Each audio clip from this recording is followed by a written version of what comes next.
Welcome back. The housing crisis has forced many Americans to foreclose on their homes and file for bankruptcy. So how can you go about keeping your own home these days without sinking yourself in debt? Well, Vince Ngui here, President and CEO of Levere's Mortgage Corporation of Wilmington, joins us this morning. Good morning. Top of the morning.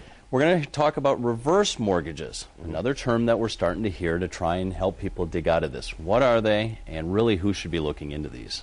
Well, reverse mortgages work, of course, by the name of them, by definition, exactly the opposite of your regular conventional mortgage, but they're made for seniors. The reason why we're hearing about them so much is because the baby boomer demographic, this large piece of our population, I believe the first baby boomer just turned 62 years old. So for the next 10 years, at the age of 62, you can qualify for a reverse mortgage. So we're going to be hearing a lot over the next 10 years about these reverse mortgages. How do you go about the process then, and what does it entail then?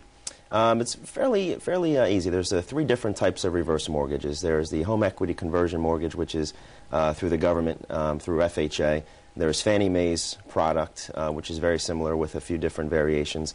And there's, of course, proprietary reverse mortgage products as well. So applying with a lender that carries these mortgages, you can close a reverse mortgage as quickly as 30 days. It's a very simple process. Is there a way to protect yourself? You know, the big thing at the end of last year was the ARMs. They were starting to mature, and people all of a sudden were, I can't afford my new house payments. Anything that you have to worry down the road with these mortgages? I think just like anything else, it involves proper planning. So, using the reverse mortgage for the right reasons and then setting up your plan around the reverse mortgage makes a lot of sense. I mean, just taking out equity from your home that you've built up over years and spending it immediately, or wasting it, I should say, is not a good plan. And obviously thinking about what happens when you do eventually pass, being the senior who takes out the reverse mortgage, what happens to my heirs in the event of an estate sale. That's a big concern. You can lose everything. Boy, you can't pass anything on to the younger ones.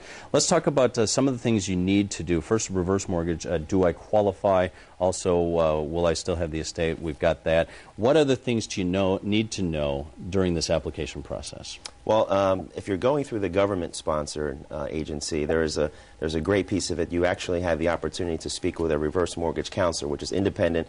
It's an independent counselor employed by the government, which will give you the pros and cons. But very simply, 62 years old to qualify, you can access about 60% of your home's worth. So in other words, if your home is worth $100,000, $60,000 is about what you can get. And the best part about it is these proceeds are tax-free, and as a senior, you never have to pay them back as long as you're still living in the home, and of course as you're still alive. Don't be afraid to ask those questions. Do your homework. That's right. Absolutely. All right, Vince Ngui, appreciate you coming in. Good to be back. Thank you.